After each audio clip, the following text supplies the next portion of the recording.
Komið sælir, góðir áhorfendur á þessu miðvikudagskveldi. Það skammdegið yfir Íslandi í dag, en við ætlum engu að síður að eiga ánægjulega stund hér í myndverinu og tala björtu hliðarnar. Ég hef fengið hingað til mín góða gesti, þá Guðlaug Bergmann, forstjóra og atvinnurekanda og formann nýaldarhreyfingarinnar, og Sverrir Guðjónsson, söngvara með meiru. Verið velkomnir. Takk. Skammdegið, eru þið miklir skammdegismenn eða þoliði enga veginn myrkrið, Guðlaugur? Ég nú aðeins verri í skammdeginu, ég verð nú að viðurkenna það. Í gigtinni þá? Ég ekki með hennar gikt. En ég aftur á móti, ég sef lengur, ég þarf meiri svefn og ég finn meiri þunga og svo þyngist ég alltaf aðeins meira á veitunar. 10 kíló? Nei, ég ætti ekki að ræða þetta. Sverrir? Veistu það að skammdegið það fer frekar vel í mig. Já. Og ég hef svolítið hugsað það vegna þess að þegar að daginn styttir og það fer að dimma, að það eins og það virki svona mjög vel á mig. Ég man eftir því þegar ég var lítill gutti og var að ferðast út á landi til dæmis, þurfti stundum að ferðast að nóttu til, að þá fannst mér það mikil öryggistilfinning að sitja í bílnum og sjá eiginlega ekkert út fyrir nema það einhver ljós á stangli. Og einstaka drauga. Já, einstaka drauga. Þú verður vel undir ósonlags breytinguna búin þessu. Já. Fast ekki eins og sorgleru, þú fer bara út á næturnar. Einmitt, já. En það verður erfitt fyrir það að vera hérna þegar sólin skín 24 tíma næstu því, eða birtan þá verður erfitt að það móti. Ert þú hræddur við drauga? Nei, ég ekki hræddur við drauga. Er eitthvað á kreiki í kringum þig? Finnurðu fyrir einhverju? Nei, ég get nú ekki sagt ég finni fyrir. Jú, ég verð að segja að þetta finn ég fyrir. Það lítur að koma fyrir alla að þið finnir fyrir mismunandi orku inn á stöðum sem þið komið. Ég hljóta árið fyrir því að koma inn á heimilin þar sem eitthvað finnst bara koma eins og veggur á móti ykkur og vera svona neikvæð orka á öðrum stöðum sem allt tekur vel á móti ykkur. Ég finn fyrir, mér dreymir aftur á móti mikið. Þar ég aftur á móti í þó nokkur sambandi við aðra tíðnis heima. Sverrir, þú talar myrkri og þér líður vel í myrkri. Heldur að Íslendingar séu að sömuleyti öðruvísi en aðrir sakir þessa myrkurs? Finnur, þú ert búin að vera til dæmis í Englandi töluvert lengi. Eru Íslendingar að þessu leyti öðruvísi? Þráðir myrkrið meira heldur en Bretar? Ég held ekki. Ég held þetta sé mjög einstaklingsbundið. Og það miklu frekar veðráttan sem hefur áhrif á Íslendinginn, frekar heldur en nokkuð annað held ég. Vegna þess að við erum alltaf að berjast í einhverjum vindi og regni og liggjum lárétt í loftinu og þurfum svona að hífa okkur áfram. Og þetta vantar stundum hjá öðrum þjóðum, þennan drifkraft, eins og náttúrulega hitti líka, slenið. Ég var að tala Bretland, þú fórst þangað fyrir ekki alls löngu að læra söng. Já. Var það gamall draumur? Nei, hann var alveg splunkunýr. Splunkunýr? Já. Hvers vegna? Hvað þurftur að taka svolítið á? Já, sko mér var svo eiginlegt að vera sífellt syngjandi og ég hugsaði aldrei það að fara neitt erlendis í langt nám. Og það var ekki fyrir en ég fyrir tilviljun komst í tæri við kontratenorröddina. Það var í gegnum sýningu í Þjóðleikhúsinu að ég ákvað að láta á að reyna hvort ég geti ekki aðeins þróað þennan söngstíl og fengi kannski aðeins meiri tilfinningu fyrir honum. Guðlaugur, hefur hugmyndu hvað kontratenor er? Nei, ég verð nú að segja alveg eins og ekki nema bara ef það er það sem ég hef heyrt Sverrir syngja þá er það kontratenor. Segðu okkur Guðla hvað kontratenor er. Já, það er raddsvið allt söngkonu, svona sirkabát. En þessi söngur hann þróaðist á miðöldum einhver tíma. Þá var konum ekki leyft að syngja í kirkjum og karlmenn urðu að þjálfa upp þessa rödd. Sko, eftir að þeir fóru í mútur þá þjálfuðu þeir þennan söng og síðan náttúrulega smátt og smátt þegar að aðstæður breytast að þá týnist þessi rödd aftur, skulum segja í lok 18. aldar og kemur svo aftur fram á sjónarsviðið miðja þessa öld og þá fer aftur að vakna áhugi fyrir þessum söng og ný verk fara að koma fram á sjónarsviðið og eldri verk eru flutt þá í upprunalegum búningi að það er reynt að gera það og þá kallað á þessa rödd. Þeir sem eru óvanir að heyra þetta halda þeir ekki að þú sért bara afbrigðilegur? Það sé eitthvað aðra? Jú, ég held það. Sumir halda að ég sé svona eitt af furðuverkum veraldar. Stundum var sagt að þetta væri rödd geldinga. Já, en það er nú misskilningurinn að því að drengir voru geltir til þess að þeir myndi ekki tapa sinni tæru sópranrödd. Og síðan halda þeir áfram, þeir fá að vísu meira loftrými og geta sungið sterkar en eru ennþá að syngja svona hátt uppi, þeir fara aldrei í mútur sem sé. Og ég held að það var mikil hreyfing á Ítalíu á þessum tíma, fólk hélt að ef drengir væru geltir að þá myndu þeir fá fallega söngrödd. Þannig að það voru þúsundir drengja geltir á Ítalíu og ég heldur séu ennþá að jafna sig eftir þetta. En ég veit að þú átt börn og góða fjölskyldu. Já, það er eins og þau segja úti sko að alltaf þeir eru viðtöl við hérna kontratenora eða countertenora eins og þeir eru kallaðir í Bretlandi að þá reyna þeir að koma því að já, konan mín hún hérna sagði það að bla bla bla og hérna strákurinn minn hann var nú svolítið í góðu formi núna í gær og Jú, svona laumur svar. Er svona rétt eftir þennan hlátur, ertu til í að gefa okkur Skulla og áhörfundum tóndæmi? Já, hvernig væri það? Já, ég skal gera það. Af því að þetta er svona bjartsýnisþáttur, þá langar mig að syngja eina af þessum ergelsis- og leiðindavísum aftan úr íslenskri forneskju. Sem er vel við á þorra. Já, og þessi litla vísa heitir Veröld fláa.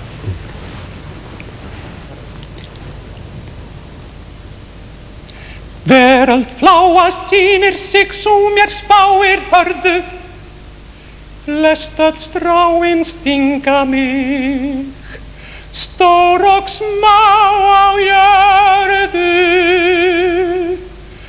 Veröld fláa sýnir sig svo mér spáir hörðu, flest öll stráin stinga mig, stór og smá á jörðu.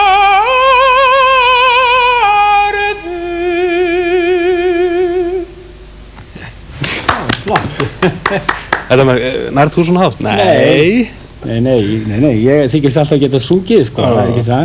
Ég ætla að upplýsa það hér að þú söngst í gamla daga, er það ekki?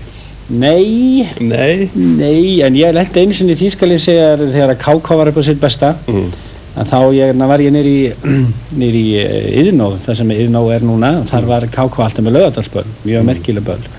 Og við komum þarna alltaf þessir sem höfum mest gaman að dansa og vorum í þessum dansbransa og ég sýndi mikið dans og svo var alltaf verið að reyna að fá menn upp á svið og gera einhverja vittlisur og svo erum við fengnir upp á svið 3 dansara sem voru mikið, ég, Sæmi og Blakki, hann er reynar, við köllum hann Blakka, hann er reynar dáinn fyrir mörgum árum og við vorum fengnir upp á svið til að gera einhvað og það var búið að semja það að ég myndi syngja og ég man ekki hvort að Blakki átti að vera svona með eins og hann væri með bassa og hann var lánað eitthvað og Sæmi átti að vera með svona eins og munnstykki úr trompet. Nefnir ég vissi það að það var gert allt bak við tjöldin að Raggi Bjarni átti að syngja fyrir mig. Svo söng ég alveg náttúrulega eins og ég gaf, ég átti bara að hreyfa varirnar og Raggi Bjarni söng og menn voru lengi átti sig á því að þetta var Raggi en ekki ég því að Raggi breyttaði þessu röddinni. Þetta er nú eina skipti sem ég sungi opinberlega á þess að hafa sungið raunar. En þú byrjaðir í kaupmennsku og varst heildsali 20 ára gamall. Þetta er nú nokkur tíðindi fyrir 20 ára gamla drengi í dag að þú hefði byrjað svona snemma. Hvernig fórstu svo yfir í að selja föt? Ætlaðir ekki bara að verða heildsali til að byrja með? Jú, ég ætlaði mér bara, ég var fyrst og fremst, ég var umboðsmaður fyrir Lútherssetur Stefán á þessum tíma, svo ég var raunverulega, það var mikil vinna þá, því að þetta var gífurlega mikil business á þessum árum. Svo var ég semst með mína eigin heildverslun. Í kringum hvað, 66? Nei, þetta er í kringum 60. 60 þegar ég byrjaði, 60-61 og þá er ég semst með í hljómsveitabransanum og þá var ég í fatabransanum líka, meðal annars var ég að framlega brjóstahöld og magabelti og þú þurftur alveg mjög flinkur að vita stærðir svona, þetta satt hvort þú var að sé skál og 32, 34, 36 og þannig og hafði gaman af og síðan skeiði það að þegar þetta svo kringum 1965 þegar þetta Karnabæjar dæmi Carnaby Street og bítlarnir og allir þessi bylting, þá var ég náttúrulega mjög inn í þessum málum og ég sem heilsælega ákveði að fara út og kaupa þessa vöru sem ég gerði en þá vildi bara enginn kaupa hann af mér svo ég varð að setja upp Karnabæ Öllum hefur fundið Stropúkó? Já, það var enginn í verslunum sem trúði á mig raunar eða trúði því raunar voru þarna fleiri með mér, Fagó var með mér þá í upphafi og vinur minn Colin Porter sem hann raunar starfaði með mér yfir já, alltaf við hefum ekki verið búin að starfa saman í 25 ár og fór svo aftur til Englands núna fyrir nokkrum mánuðum og í þar sem í fæðingarborginni Leeds svoleiðis að þannig kemst ég nú inn í Karnabæjabransan sem slíkur og fatabransan á fullu. Hvernig fórstu að því að flytja inn þetta drasl innan gæsalappa? Já, innan gæsalappa.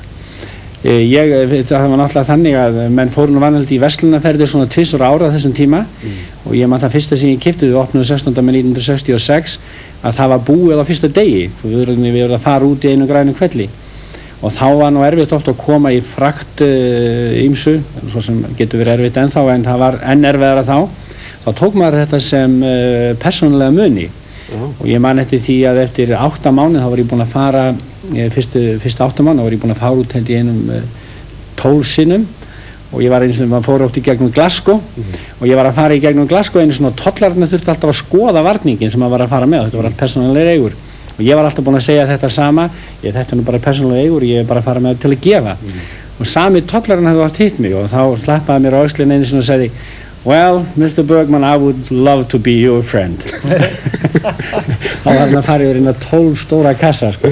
En þú sleppst í gegn alltaf? Já, þetta var nú eins og það var, sko. Keyptir þú þér föt í Karnabæ kannanda?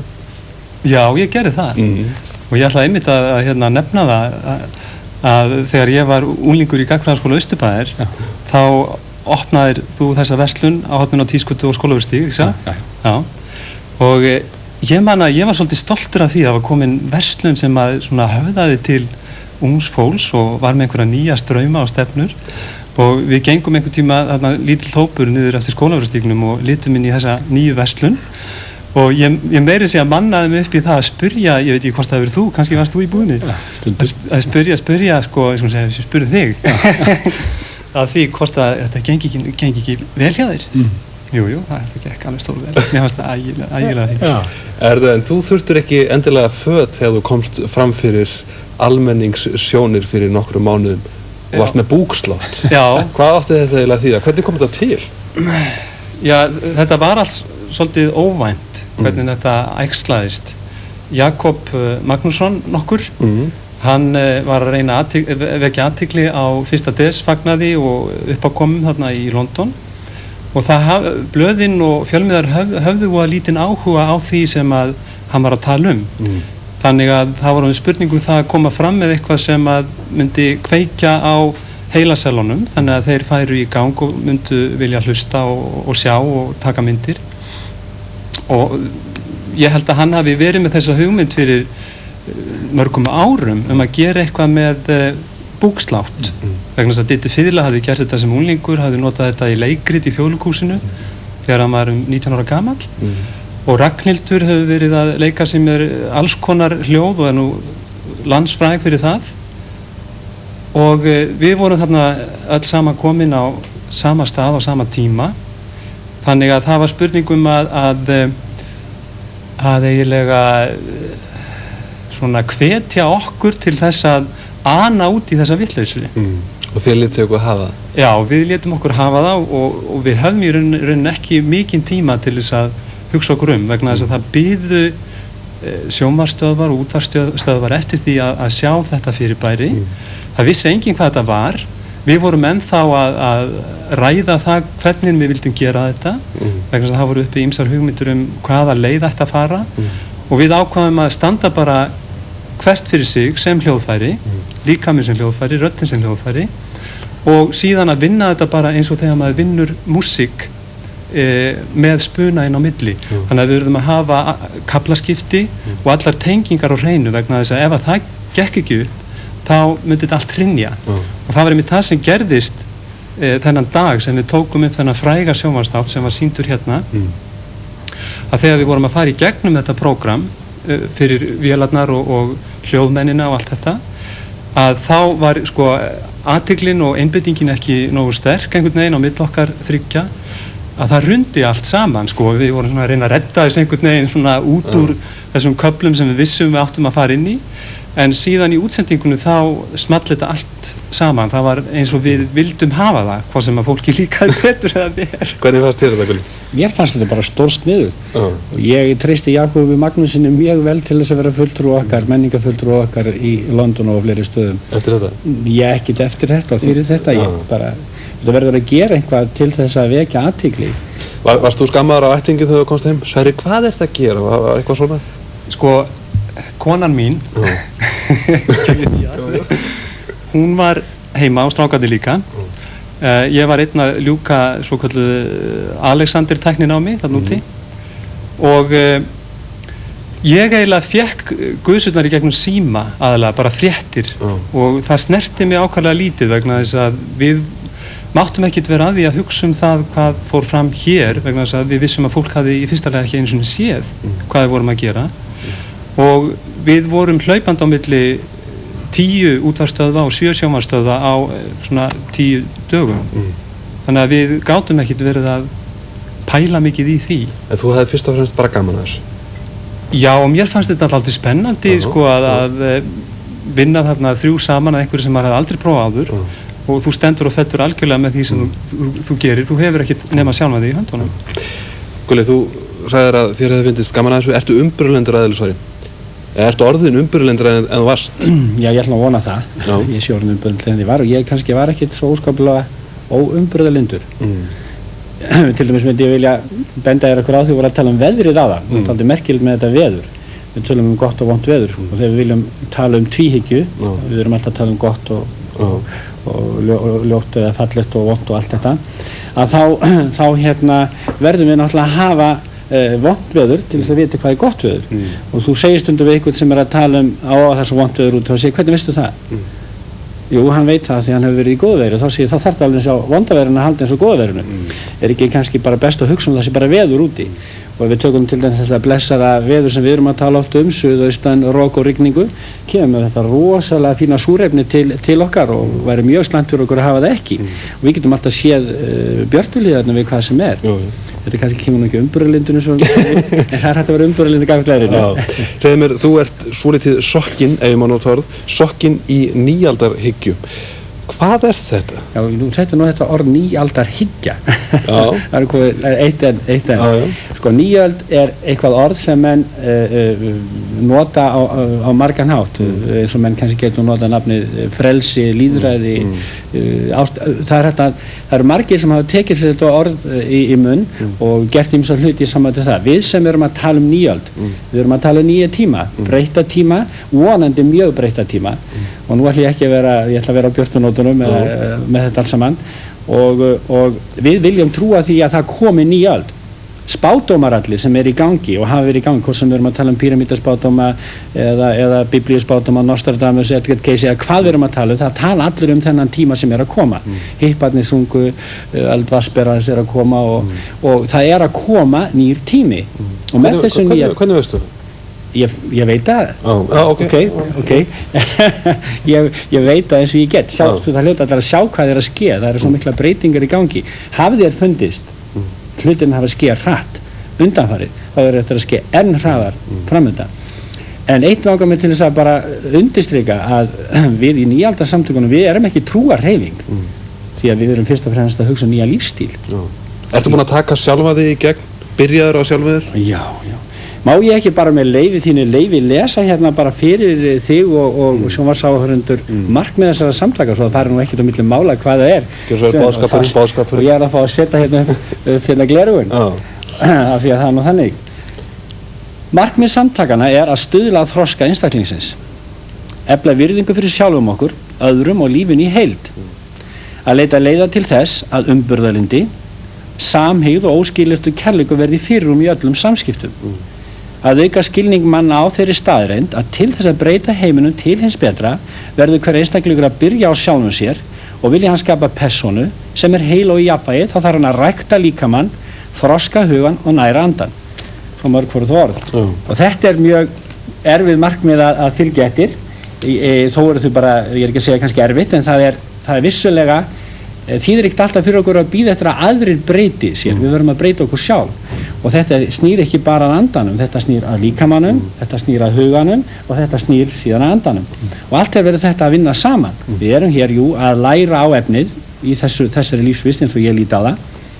Og þar alveg verður að líta á þessa. Síðan höfum við hugan sem þetta stórkostlega starftæki og við þurfum að nota þessi starfstæki okkar til þess að næra andan, því það er það sem við tökum með okkur. Segir formaður nýaldarhreyfingarinnar. Samtakana, já. Okay. Nýaldarsamtakana, þetta skal vera rétt. Hreyfa þetta þig? Já, ég er alveg hlynntur þessari vinnu sem þarna fer fram, fullkomlega. Þarftu að beita sjálfa þig einhverju af þessu þegar þú ert að vinna að þinni list? Það skiptir óskaplega miklu máli. Fyrir mér þá er söngurinn ekkit sérstakt fyrirbæri sem maður svona fer inn í skáp eða inn í hillu og nær í. Þú verður að rækta sjálfan þig og þá kannski fær söngurinn einhver tón sem hann hafði ekki áður. Og ég finnst ég hafa fundið þetta mjög sterklega í gegnum þessi 3 ár sem ég var erlendis, einfallega vegna þess að ég var að nema þessa Alexander-tækni sem gerir geysilega miklar kröfur á það að þú endurskoðir alla þína líkamsbeitingu, það er unnið út frá líkamanum, þú vilt vinna náttúrulega meir út frá huga, en í leiðinni þá er líkami og hugur verður ekki aðskilin. Hvað er Alexander-tækni? Alexander-tækni, hún er þróuð af ástralskum leikara aldamótin og hann kemur síðan til Bretlands og kynnir þetta og verður eftirsóttur. En hún gengur út af það að eftir því sem við eldumst að þá viljum við ganga saman. Við þrengjum að okkur einhverja hluta vegna, bæði er það aðdráttar af bjarðar sem tókar í okkur, einnig eru ýmis andleg þrengsli og erfileikar sem að við tökum inn á okkur og þetta hefur áhrif á liðina líka. Þeir þjappa saman og það rými sem er á milli liða til dæmis í hryggnum, rýmið verður minna og Alexander-tæknin hún vinnur þannig að þú smátt og smátt verður að geta unnið á móti þessu, þannig að rýmið á milli liðana eykstu aftur upp í gegnum hálsinn, vegna þess að hálsinn er það svæði sem fyrst herpist af öllu í því stress þjóðfélagi sem við lifum í og um leið þú getur farið að losa hér þá situr ekki höfuðu fast oná, það fer að losna og þú fer að geta hreyft það á miklu auðveldari hátt og um leið þá getur annað farið að víkka út og opna sig. Allt hlýtur þetta að lúta einu og sama lögmálinu að leita hamingjunni meðal meðbræðra og leita hamingjunni hjá sjálfum sér. Þykist þú vera búin að finna hamingjuna fyrir fullt og allt? Nei, þetta er ég ekki búin að því. Þetta er mikil vinna, þú ert hér í skóla og þegar ég er að lesa fyrir þig þessi markmið okkar sem eru náttúrulega kannski ekkert ný sem slík, þá eru þau fyrst og fremst byggð á þeirri grundvallar skoðun okkar að ef við viljum breyta heiminu til hins betra þá verðum við að byrja á sjálfum okkur. Það þýðir ekkert alltaf að vera að bíða eftir einhverja aðri geri það og við vitum alveg hvað við þurfum að gera og við erum ekkert að reyna að vera í andstöðu við einn eða neitt, við erum fyrst og fremst að leita leiða. Við segjum nú komum tími til að læra meisturunum en ekki að dýrka þá og við erum fyrst og fremst að leita leiða og við erum allflest kristin, við lítum heldur engu öðru auga á þá sem vilja fara aðra leið til almættisins. Við lítum átt á þetta eins og píramíta, einn getur verið múhameðstrúar, annar getur verið kristinn og svo förum við að vinna í þroskaferli og við leita í áttina til almættisins og við nálgumstum alltaf hvernig hana meira og meira og við endum á sama stað í óskilyrtum kærleik og ljósi. Svoleiðis að það eru 4/5 hlutar heimsins sem eru ekki kristnir. Svo ég sem kristinn maður tel það mikið hroka og yfirgang og lítið umburðarlyndi ef ég ætla öllum að verða kristnir til þess að geta komist til Guðs eða almættisins eða í ljósið. Guðlaugur Bergmann í dag, er hann ekki svolítið ólíkur þessum Guðlaugur Bergmanni sem var síðhærður hálfsköllóttur 1970? Ég býst við hann sé það en það á ekkert skylt við að þetta hefur alltaf verið í mér. Ég var byrjaður að stúdera jóga löngu áður ég byrjaði með Karnabæ. Ég hugsi ég hefði bara ekkert lifað af þess vegna viðskiptaheim hef ég ekki verið í þessu. Heldur þú getur lifað af þinn feril án þess að hugsa fyrst og fremst sjálfa þig? Það er oft sagt að söngvarar séu svolítið egoistar. En Er ekki svolítið sannleikskorn í því að menn þurfi að vera egoistar? Þarftu ekki að rækta fyrst og fremst sjálfa þig? Jú, ef þú skoðar egoisti út frá því sjónarhorni, þá þurfur að rækta sjálfan þig. Þá á það við alla. Það er ekki bara söngvarar. Og söngvarar hafa mjög stórt ego. Og ég held að egoið þurfi ekki að þvælast fyrir manni. En ef menn vel að merkja að rækta sjálfan sig, þá fara menn að rækta aðra, er það ekki? Jú, sjáðu, þú þarf náttúrulega að geta elska sjálfan þig til að geta gefið öðrum. Og raunar, þetta raunar svona, það er líka það að ég kannski elska sjálfan mig enn meira ef ég get elskað þig. Svoleiðis að í raunverulega er þetta það sama. En ef þú getur ekki elskað sjálfan þig, þú átt að elska sjálfan þig eða drottinn Guðinn eins og sjálfan þig, segir í hinni helgu bók, og þú getur ekkert elskað aðra ef þú hefur enga elsku í þér, skilur. Svoleiðis að rækta sjálfan sig þarf ekki að vera neitt ego, nema síður séð, það er bara virðing fyrir því að þú ert í líkama og þú ert hér. Sverrir, þú varst með tónleika síðustu helgi. Þurftur að einblína á sjálfan þig? Fannst þér kannski of? Þú ert að koma fram, þú ert með fjölskyldu, ég er að fara á æfingu, ég er að fara að halda tónleika. Varstu að einblína á sjálfan þig? Fannst þér óþægilegt? Þarna kemur egoin að veistu það, þegar að tónleikar standa fyrir dyrum eða einhver uppákoma sem að maður þarf að setja sig á pall fyrir framann fólk sem að síðan allar að hlusta eða skoða, og þá verður svolítið að sko ná fókus. Og mér finnst að vera gífurlega mikilvægt fyrir mig að þegar að þeirra nálgast, það er svona alls konar munstur sem maður fer í gegnum, sko, það kemur kvíði eða eitthvað og maður skoðar hann, leifur honum kannski að vera, ég er hættur að streitast á mótunum, það þýðir ekkert. Og ég til dæmis forðast að vera mikið á mannamótum, þar sem að ég fæ mikið af áhrifum frá öðrum og svona einhverju straumar sem að kannski ég finnst trufla mig. Þannig að því leitinu til verð ég að svolítið að loka og hleypa ekki öllu inn. Þannig að ég geti skoða svolítið það sem ég er að gera. Svo verður það bara að koma í ljós hvort að það skila sér á réttri stundu og réttum stað. En ég er að reyna að hafa ekki ómiklar ágjur að því. Auðvitað hefur maður ágjur að því. Þetta er heimsendir í hvers skipti. Ég vil freka líta á það þannig að þetta er svona partur af mínu lífi. Og líka þessi aðdragandi að því að stíga upp á pallinn. Það er partur af mínu lífi. Þannig að ég líti á sönginn sem hluta af öllu sem ég geri. Það skiptir ekki máli hvað það er. Erum við ekki áhyggjulausir hérna? Þetta er voðalega það í þetta. Maður er bara búin að tala svo mikið, maður glemt að fá sér te og allt það. En hefur við ekki þá einmitt að hætta? Já. Segjum þetta gott í kvöld.